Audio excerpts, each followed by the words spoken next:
할렐루야. 한 주간도 잘 지내셨습니까? 이렇게 건강한 모습으로 또 함께 예배드리게 되심을 감사를 드립니다. 또 이 시간도 영상으로 예배드리고 계시는 분들, 마음은 이곳에 있으나 육신이 허락지 않아서 아픔 가운데서 영상 예배를 드릴 수밖에 없는 분들에게도 하나님의 은혜가 함께 있기를 원합니다. 오늘 2022년 추수감사주일입니다. 그동안 지난 1년간 그 시간은 물론이고 하나님은 이미 우리의 생명이 시작되는 그 순간부터, 아니 생명 시작되기 이전부터 우리를 지키시고 모든 순간순간 때마다 하나님의 손길이 아니고서는 살아갈 수 없도록 우리를 인도해 주신 줄로 믿습니다. 그 감사의 마음이 끝이 없이 이 시간도 온 마음을 다하여 감사하게 된 이 사실, 너무너무 귀한 사실인 줄로 믿습니다. 역시 1부와 2부는 다르지가 않습니다. 제가 그렇게 얘기를 하고 심지어 외부 강사가 와서 얘기를 해도 그 화면은 왜 그리 나오기가 어려운지 고질적인 문제 같아요. 그죠? 고질적인 문제인데 아멘이 나오면 그건 조금 이상한 아멘인데,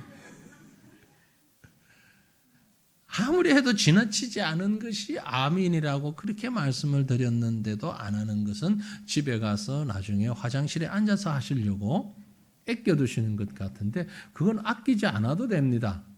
아멘이 무슨 뜻이라고요? 그렇게 될 줄 믿습니다. 내가 동의합니다. 이런 뜻이지 이상한 사람들이 하는 말이 아니거든요. 그 아멘은 그 말씀대로 나도 동의합니다. 나도 그렇게 믿습니다. 내가 공감합니다. 그런 뜻의 아멘입니다. 순간순간 하나님의 은혜가 아니고서는 지금 우리가 존재할 수 없는 줄 믿습니다. 잘 기억하십시오. 이 아멘이 기본입니다. 더 이상 커도 괜찮습니다. 자꾸만 잊어버리시는데, 우리가 이렇게 예배 드릴 수 있다는 것이 얼마나 큰 은혜인지요. 제가 서두에 말씀드렸습니다만, 나오고 싶어도 나오지 못하는, 몸이 연약하여서 병석에 누워서 또 이런저런 이유로 정말 나오고 싶은데 나오지 못하는 그 심령들이 있는데 얼마나 감사한 일입니까? 여러분, 매년 추수감사절이 찾아옵니다. 11월 셋째 주일 정도, 어떨 땐 둘째 주일, 어떨 땐 넷째 주일, 그건 정해진 게 아니고 교회 형편에 따라서 부활절은 그 계산하는 방법이 있습니다. 유대 원력과 계산을 해서 날짜가 정해지지만 추수감사주일은 거의 11월 셋째 주 정해져 있고 교회 형편에 따라서 앞으로 뒤로 옮길 수 있습니다. 전혀 이상하지 않습니다. 그래서 오늘 우리가 추수감사주일로 정하고 이렇게 예배를 드리는데, 문제는 이런 추수감사절 예배가 매년 오다 보니까 너무 형식적으로 되어버리지 않는가라는 안타까움이 있습니다. 추수감사절 그러면 우리가 거의 빠지지 않고 들었던 얘기가, 청교도들이 미국 땅에 처음 가서 어렵게 농사지어서 하나님 앞에 예배드려서 Thanksgiving Day, 그래서 추수감사절을 지켰다, 이렇게 이해들을 하고 계신데, 역사적으로 보면, 특별히 현대 역사를 보면 그 말이 맞습니다. 틀리잖아요. 정확합니다. 하지만 또 다른 관점에서, 성경적 관점에서 본다면 사실 추수감사절은 훨씬 더 역사를 거슬러 올라갈 수 있습니다. 오늘 우리가 읽었던 본문 신명기 말씀까지 간다면 이스라엘 백성이 출애굽하여 광야를 거쳐서 가나안에 들어가서 첫 농사를 짓고 수확물을 드린 것이 추수감사절이요. 더 거슬러 올라간다면 아담 하와의 가정에 가인과 아벨이 농사지은 첫 산물을 가지고, 양과 또 농작물을 가지고 하나님 앞에 제사를 드렸습니다. 그것이 바로 감사 예배인 것입니다. 추수감사절이에요. 그러니까 창세기 4장 가인과 아벨 얘기, 아니면 신명기에 나와 있는 가나안 입성한 이후의 얘기, 여기서부터 충분히 충분히 추수감사절로 우리는 생각할 수 있다라는 것입니다. 그런데 안타깝게도 현대에 와서 많은 사람들에게 추수감사절의 의미가 왜곡되거나 퇴색되어 버린 것을 볼 수 있습니다. 이유가 뭐냐 물어보면 첫 번째 얘기하는 것이 우리가 농사 안 지으니까 그렇지 않느냐. 농사 짓는 농촌 같으면 또 추수감사가 그렇게 의미가 있을 터인데 이 도시에서 이 과천이 완전히 아파트 정글이잖아요. 예? 저는 그렇게 표현을 합니다.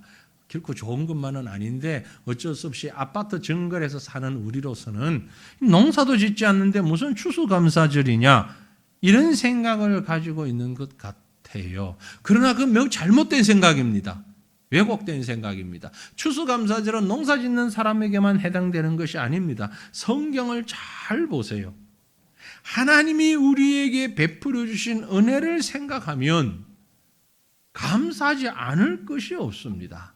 그래서 오늘 이 시간에는 추수감사절, 특별히 감사절이 어떤 절기이며 성경이 어떻게 우리에게 감사에 대하여 말씀하고 있는가, 어떻게 성경적인 추수감사절을 잘 지켜야 되는가 하는 것을 믿음의 시각으로 한번 바라보기를 원합니다. 사랑하는 성도들이요, 오늘뿐만이 아니라 우리가 살아 움직이는 동안에 감사가 마치 호흡하는 것처럼 끊어지지 아니하는 우리의 삶이 되기를 주님 이름으로 축원합니다. 감사가 빠지면 그건 신앙이 아니에요. 왜 그러냐? 그것은요, 모든 것이 하나님의 은혜임을 기억하셔야만 하기 때문에 그렇습니다. 모든 것이 하나님의 은혜입니다. 처음부터 끝까지 전부 하나님의 은혜 아닌 것이 없습니다. 오늘 우리가 읽었던 신명기 26장 말씀은요, 특별히 신명기 말씀, 이 말씀은 이스라엘 백성이 광야의 시간을 보내고 가나안에 정착한 역사를 배경으로 하고 있습니다. 어찌 한두 마디의 말로 한두 문장으로 그 역사를 정리할 수 있겠습니까? 빈손의 나그네들을 우리 하나님께서 먹이시고 입히시고 그리고 그 땅에 정착하게 하신 이 엄청난 역사를 기억하라. 이게 바로 감사절인 것입니다. 추수감사절인 것이죠. 오늘 우리가 읽은 말씀 가운데 특별히 2절 말씀 보시면 이런 말씀이 기록되어 있습니다. 내 하나님 여호와께서 내게 주신 땅에서 그 토지의 모든 소산의 맛물을 거둔 후에 그것을 가져다가 광주리에 담고 내 하나님 여호와께서 그의 이름을 두시려고 택하신 곳에서 그것을 가지고 가라. 저처럼 시력이 안 좋은 사람은 성경을 읽을 때에 만물이라고 읽기가 쉽습니다. 그 토지의 모든 소산의 만물을 거둔 후에 이러니까 그럭저럭 뜻도 맞아 들어가는 것 같고, 그래서 아마 대부분의 사람들이 만물로 스쳐 지나가게 되는데, 그래서 영어로 보니까 그게 아니라는 거예요. 만물이 아니고 맛물이에요. The first fruit, 첫 열매, 맏아들, 맏딸, 맏며느리, 맏사위, 그때 맛 무슨 뜻입니까? 첫 번째라는 얘기잖아요. 그래서 맛물입니다. 처음 소산. 곡식이나 과일을 거둘 때에 자기 밭에서 난 것 중에 가장 처음 열린 그 열매를 가르치는 것입니다. 성도의 믿음은 하나님의 것이 맛물을 최우선적으로 구별하며 섬기는 신앙이 되어야 하는 것입니다. 왜냐하면 그 이유는 바로 예수 그리스도가 우리를 위한 맛물로, 첫 제물로 하나님 앞에 드려졌고 첫 부활의 열매로 우리에게 생명을 주셨기 때문에 예수 안에 있는 모든 자는 예수님을 따라가게 되는 것입니다. 이 말씀은 앞으로 이제 가나안 땅을 정복하여서 그 땅의 모든 토지 소산의 만물을 하나님 앞에 드리라는 말씀입니다. 왜 하나님께서 그러면 그 첫 열매를 하나님께 바치라고 명령하셨을까요? 여기는 깊은 영적인 의미가 있습니다. 일반적으로요, 맛물, 첫 열매는 그 이후에 나오는 모든 것을 대표하는 것입니다.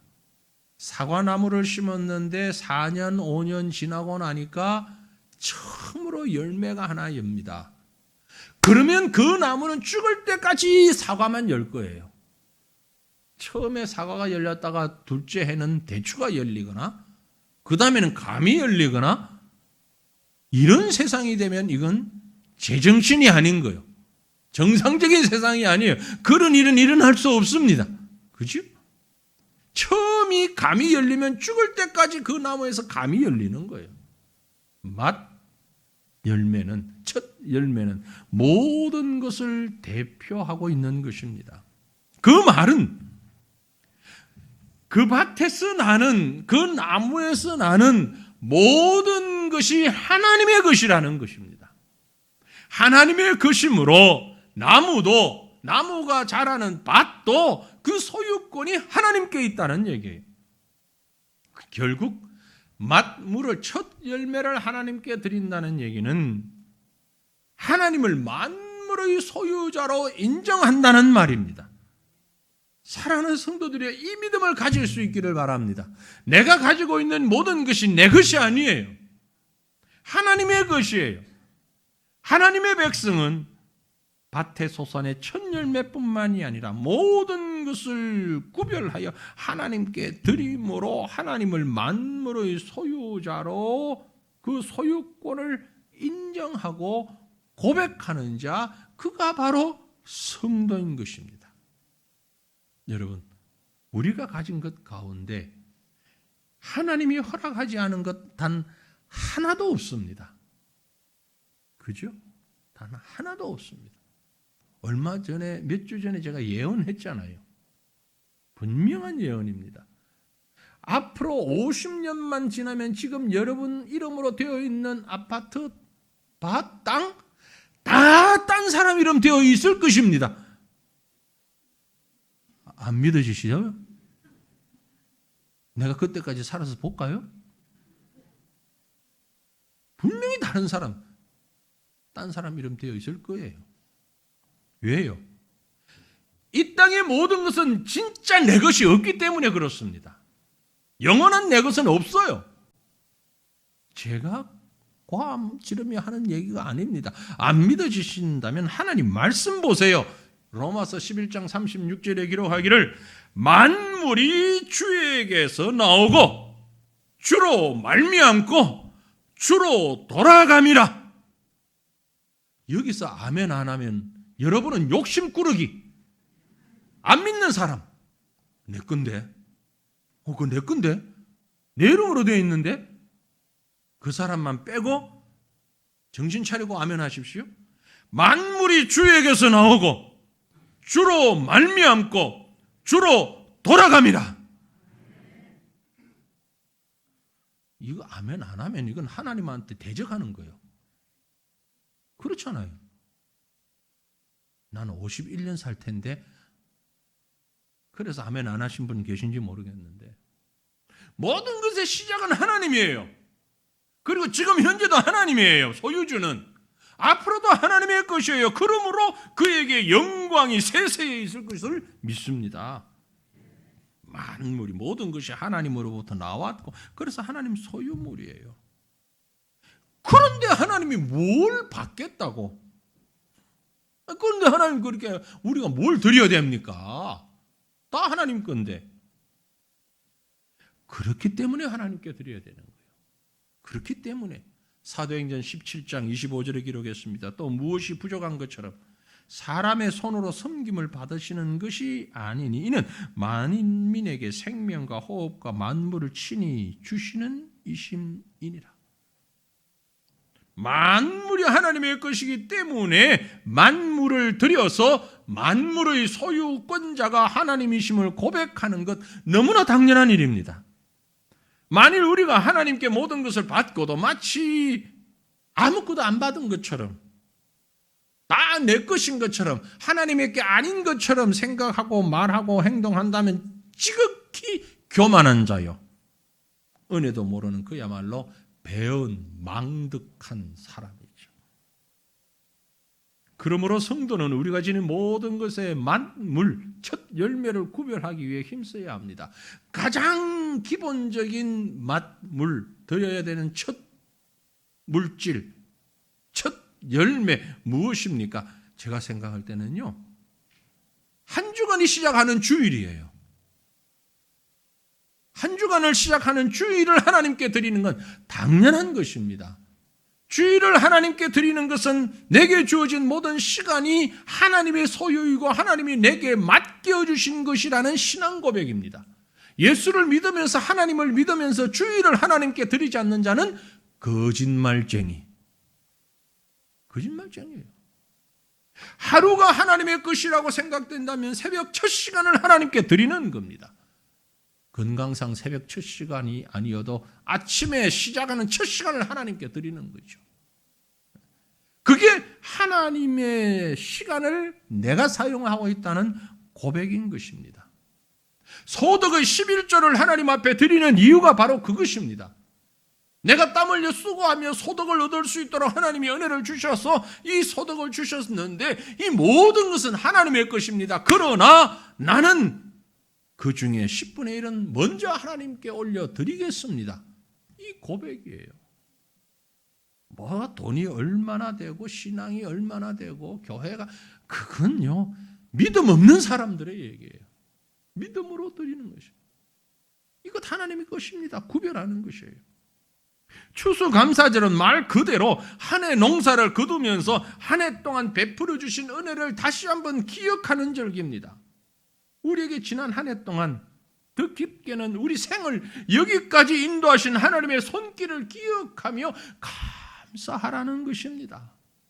감사하라는 것이에요. 그러나 여러분 우리 가운데는 각자의 형편에 따라서 개인적으로 혹은 솔직히 올 한 해 감사는커녕 하나님을 원망스럽게 생각하는 사람들도 있을 수 있습니다. 지난 여름 얼마나 폭우가 쏟아졌고 태풍은 얼마나 세게 불었고 여러 종류의 사건 사고들이 원치 않은 일들이 많이 있었고 개인적으로도 힘든 시간들을 너무 많이 보냈고 원치 않는 본인이나 혹은 가족이나 혹은 가까운 사람들의 건강을 잃어버리고 질병 심지어 이 땅에서 생을 마친 분들까지 있을 수 있습니다. 직장에서 퇴직당하고 이런저런 오해받고 말할 수 없는 마음의 고통이 확 누르고 있는 돌덩이가 하나 베겨 있는 것 같은 그런 가슴. 그런데 어떻게 내가 하나님 앞에 감사할 수 있단 말입니까? 난 못해. 나 감사 못해. 혹 이런 마음을 가지신 분 계십니까? 그럼에도 불구하고 감사하시길 바랍니다. 왜요? 그럼에도 불구하고 하나님의 은혜가 아니면 지금 우리는 여기 있을 수가 없기 때문입니다. 하나님 은혜 아니면 우리 여기 못 있어요. 아마 어제 저녁에 세상 떠났을는지 모릅니다. 아침에 나오다가 세상 떠났을는지도 모릅니다. 며칠 전에 어떤 일로 우리가 세상을 떠났을는지 아무도 모르는 일입니다. 지금 우리에게 주어진 상황 어떤 상황이라고요? 쉽지 않은 상황입니다. 그죠? 여러분 세상 사는 동안에 우리가 얼마나 힘들게 사는지 혹시 여러분 그런 얘기 들어보셨어요? 38선, 4호점, 5,6도 뭐 다 아는 얘기 뭐 뜻이 다르더라고 내가 보니까. 38선이 뭐인 줄 아세요? 38세에 직장에서 퇴직하냐 안 하냐 하는 그 선을 38선이라. 이거 말아야 되나 계속 해야 되냐 이게 38선. 4호정은 45이 되면 딱 정년 퇴직할 때가 되는 거야. 이놈 아직 남아있는 시간이 너무나 많은데 이 정년 퇴직해라 그러고 뭐 이 4호정이에요. 5,6도는요. 그래도 감이 안 잡히죠. 56세까지 직장 생활하면 도둑놈이래. 후배들이 그런데 교회가 엄청 많아. 지금 70, 80이 돼도 일하고 계셔. 얼마나 큰 하나님의 은혜입니까? 에? 아니 연세 그 정도 되셨는데도 현직에 일하고 계신 분들이 우리 교회 많거든요. 큰 하나님의 은혜인 줄로 믿습니다. 더 크게 감사하셔야 돼요. 예. 벌써 4, 5정 지난 분들도 많아요 여기. 그런데 얼마나 감사합니까? 이런 시대에 하나님의 은혜로 직장생활을 하고 건강하게 예배 드릴 수 있고 너무 귀하죠. 너무 귀하죠. 예. 어떤 분이 그래요. 야, 과천. 와, 과천. 이름만 들어도 부담되는데 어떻게 거기서 와. 그래서 이번에 총회장 되신 목사님이 한번 모였는데 몇 사람 목사님들 모였는데 총회장 목사님이 분당 계시거든요. 그러더라고. 야, 천당 밑이 분당이라고. 어깨 힘주고. 그러길래 제가 목사님, 천국을 지나서 있는 곳이 과천입니다. 그랬더니 딱 후배 목사님이 하는 말이 천국 안에서 사는 곳이 천안입니다. 그리고 한참 웃었어요. 예. 여기서 이렇게 사는 게 얼마나 큰 은혜인지, 얼마나 큰 은혜인지. 지난 1년 동안, 지난 시간 동안 말할 수 없는 어려움이 있었음에도 불구하고 고비도 있었지만 실족지 아니하고 지금 이 자리에 감사 예배에 앉아 있는 것을 감사하시길 바랍니다. 네. 감사. 하루 종일 외쳐도 부족함이 없는 것이 감사요. 그러므로 사랑하는 성도들이요, 우리의 감사 가운데 가장 소중한 것이 있습니다. 그게 뭔고? 구원해 주신 하나님의 손길에 감사하시길 바랍니다. 우리를 구원해 주신 하나님. 지금 본문의 이스라엘 백성들은요, 추수한 곡물로 감사를 드리고 있습니다. 그런데 그 내용을 가만히 살펴보니까 눈에 보이는 곡물만으로, 곡식만으로 드리는 감사가 아니에요. 자, 우리가 읽었던 말씀 다시 한번 더 읽어보십시다. 5절부터 9절까지 말씀이 있는데요. 무슨 얘기를 하고 있는지 뜻을 생각하시면서 다 같이 읽어보십시다.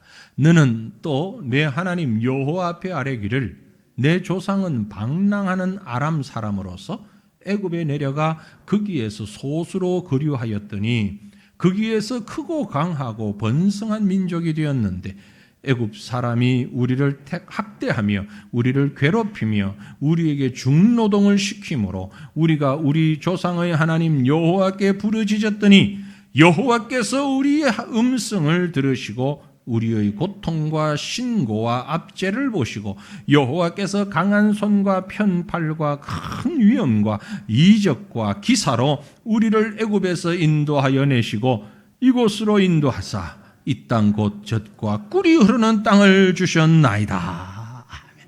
보세요. 이것은 단순히 열매 가지고 하는 감사 아니잖아요. 그 훨씬 넘어선 감사입니다. 이스라엘 백성의 역사 속에 큰 손길로 인도하신 은혜를 기억하며 감사의 절기를 지켰습니다. 감격과 감사로 가득하여 드리는 소중한 제사였어요. 그들은 애굽에서 400년을 살았습니다. 종살이 400년. 여러분, 말이 400년. 우리 일제 식민지 36년이었어요. 10배가 넘어요. 400년. 엄청난 세월. 거의 400년이면요, 그 나라에 동화되고도 남을 시간입니다. 그런데도 하나님은 그 백성을 버리지 않고 애굽에서 구원해 내셨습니다. 가나안 땅을 나가기 위해서 40년을 광야에서 방황했습니다. 그리고 가나안에 도착하여 첫 열매를 얻어서 하나님 앞에 감사 제사를 드리는 것이에요. 이건 단순한 추수의 감사가 아닙니다. 영원히 종살이 할 수밖에 없었던 민족을 구원하여 주신 것에 대한 감사입니다. 그래서 이 말씀을 자세히 보니까 5절에 기록하기를 내 조상은 방랑하는 아람 사람으로. 아람 사람. 사실 히브리 사람이잖아요. 그런데 왜 아람 사람이라고 표현을 했을까요? 야곱으로 인해서 애굽에 가게 됐는데 야곱의 아내가 레아와 라헬 두 사람이 바단 아람 사람이에요. 그죠? 어머니인 리브가 역시 바단 아람 출신이었어요. 그래서 어머니와 아내, 그래서 아람이 사람이라고 표현을 한 것이에요. 야곱은 형을 피해 도망다녔고 말년에는 역시 흉년을 피해 도망갔던 사실, 도망이라기보다 피난 갔던 사실, 그래서 방랑하는 사람이라고 표현을 했어요. 이 말 속에 그 모든 게 다 포함이 되어 있는 거예요.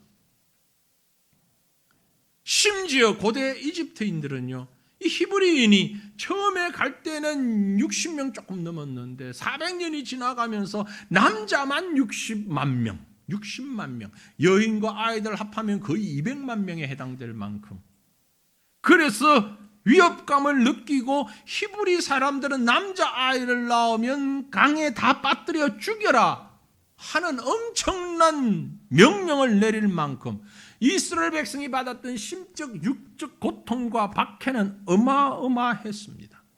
그런 그 백성을 끄집어내셔서 하나님의 약속의 땅에 이끄신 것은 오롯이 하나님의 은혜예요. 은혜가 아니면 설명할 수 없는 말이에요. 그 은혜라는 말은 아무 공로 없는 자들을 위해 하나님이 표현하신 사랑과 긍휼을 말하는 겁니다.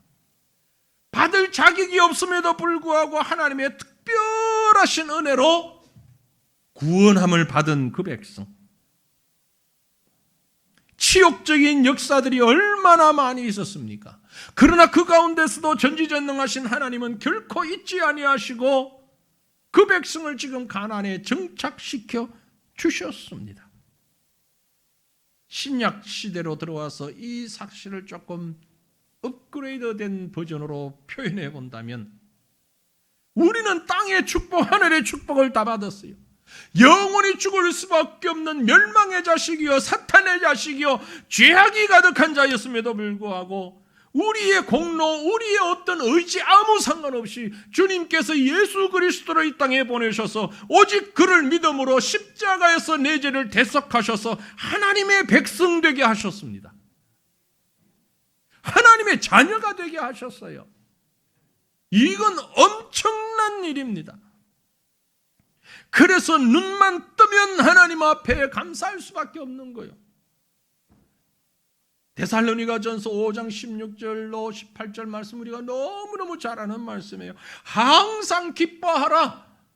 무슨 일이 있어도 기뻐하라. 병이 들어도 쫄딱 망해도 쫓겨나도 항상 기뻐하라. 왜? 쉬지 말고 기도하며 하나님과 연결해 보면 범사에 감사할 수밖에 없으니 이것이 너희를 향한 하나님의 뜻이라.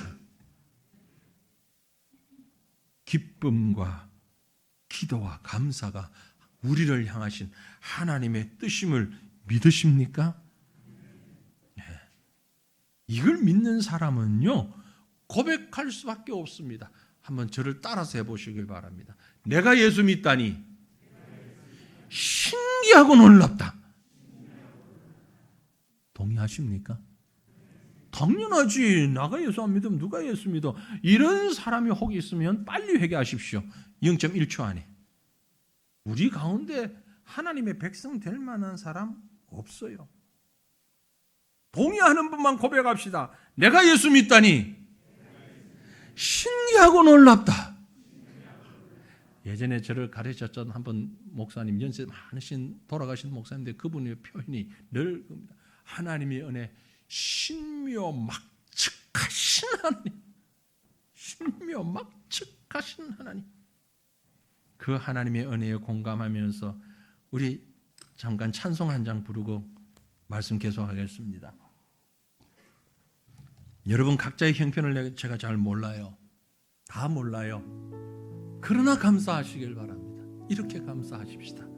날 구원하신 주님 앞에 감사하십시다. 모든 것을 감사하십시다.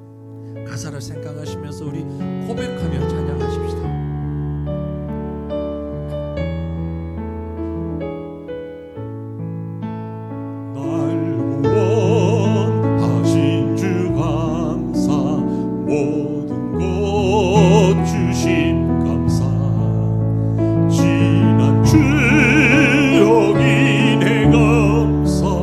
내 곁에 계시네.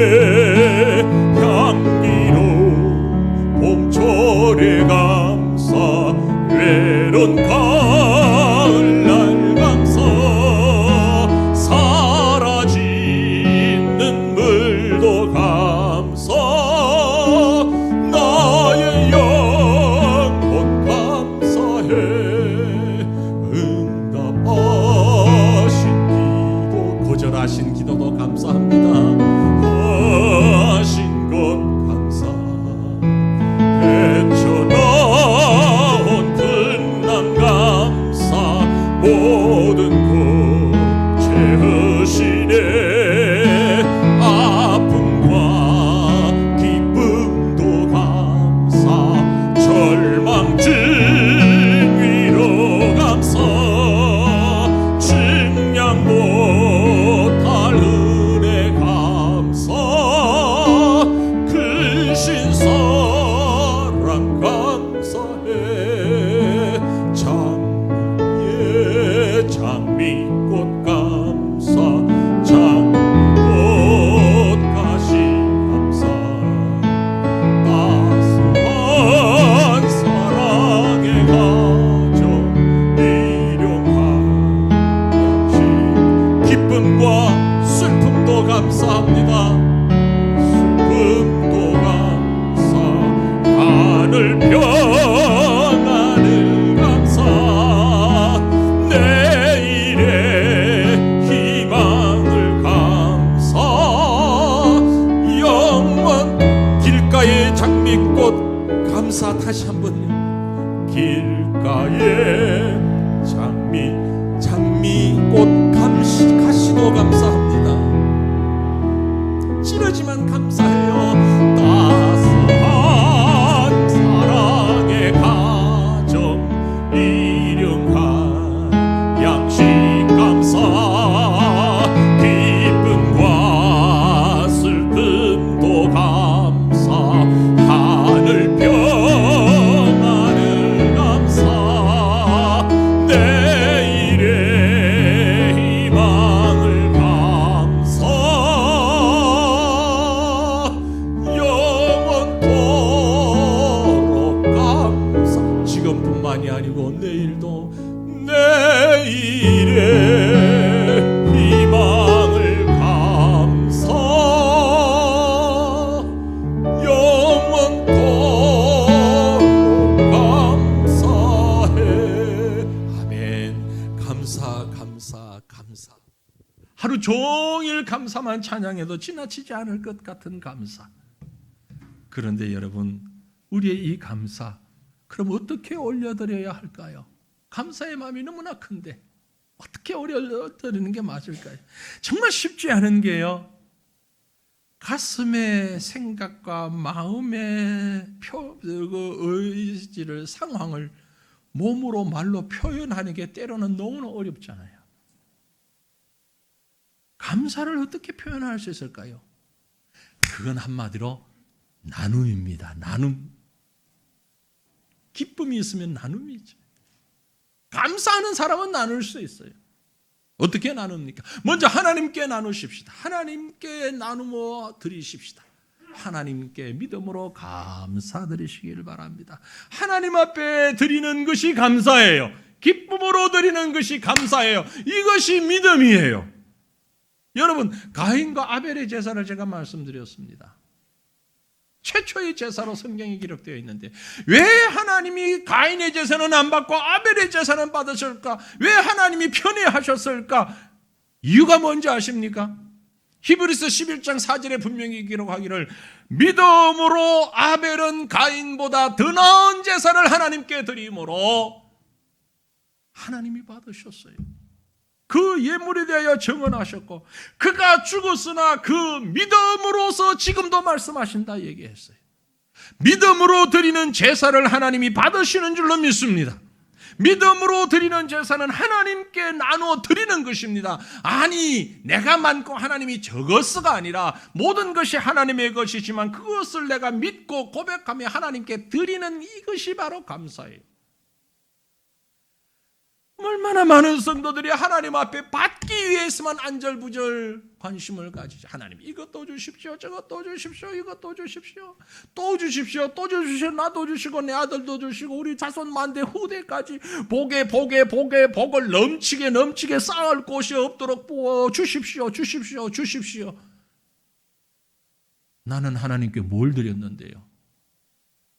진정으로 감사는 믿음으로 하나님께 드리는 자예요. 믿음으로. 하나님에게는 말씀드린 대로 부족함이 없어요. 다 하나님 것이에요. 하지만 끝없이 드려야 할 것이 있으니 그것이 바로 믿음의 제사예요. 믿음의 예배예요. 믿음의 고백이에요.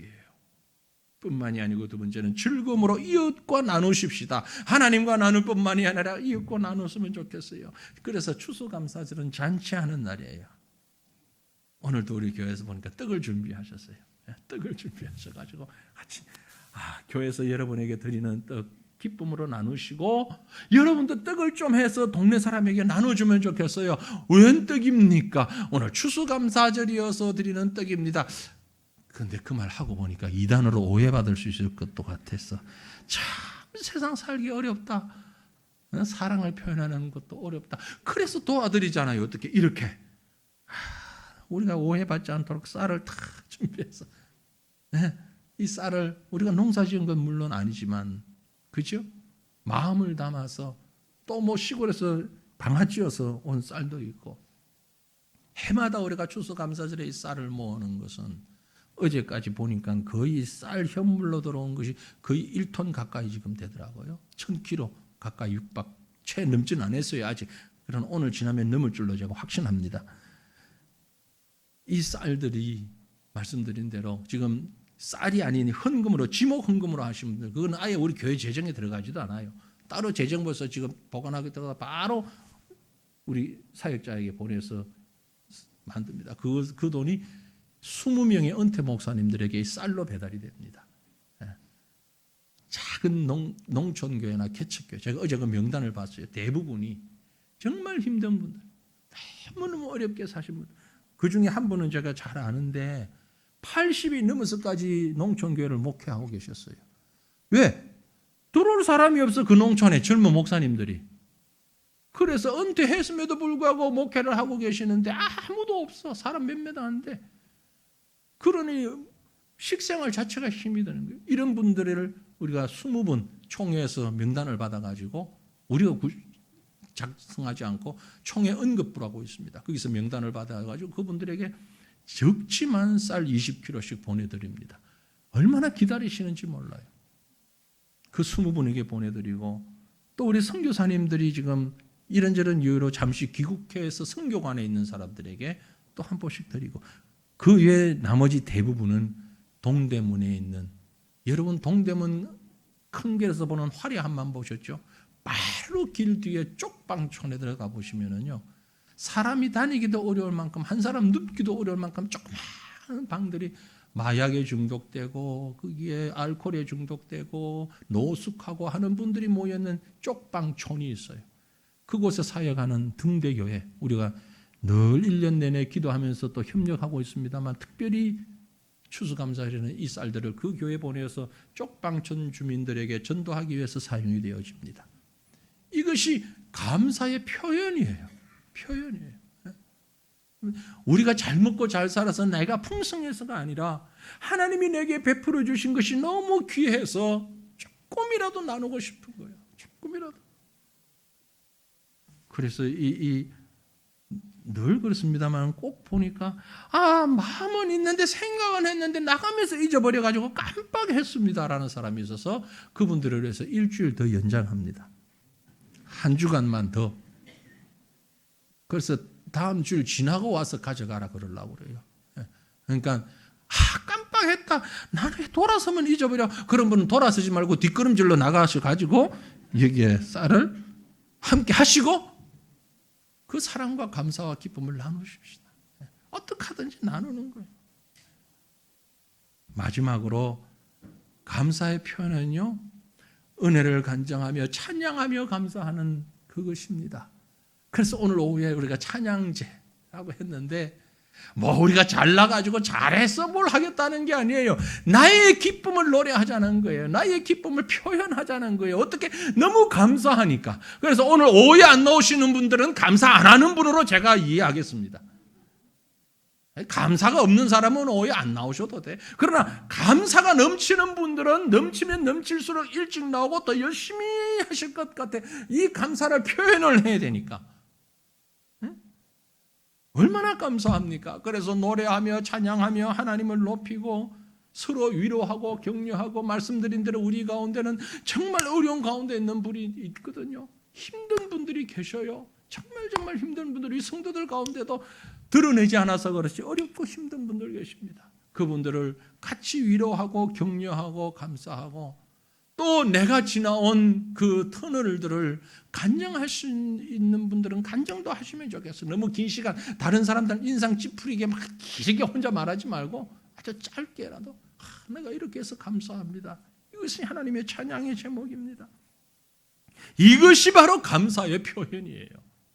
간절히 원합니다. 사랑하는 성도들이요. 오늘 추수감사절은요. 우리가 진정으로 기뻐하며 감사하는 날이 되기를 바랍니다. 오늘만이 아니라 우리의 일생 동안 이렇게 감사를 잃어버리지 않기를 바랍니다. 특별히 오늘 추수감사절은 우리가 잊혀지지 않는 기쁨의 절기가 될 수 있기를 바랍니다. 여러분, 감사는요, 찾아오는 것이 아닙니다. 찾아가는 것입니다. 가만히 있으면 내게 오는 것이 감사가 아니고 감사할 것을 내가 찾아가야 됩니다. 이것이 하나님의 축복입니다. 이 감사가 하나님의 뜻입니다. 이 감사가 우리 신앙의 최고의 신앙 고백입니다. 이 기쁨과 축복의 감사를 지나면서 오늘 하루 또 우리의 전생애가 하나님만을 높이고 찬양하는 감사의 생이 되어질 수 있기를 주님의 이름으로 축원합니다. 우리 함께 기도하겠습니다.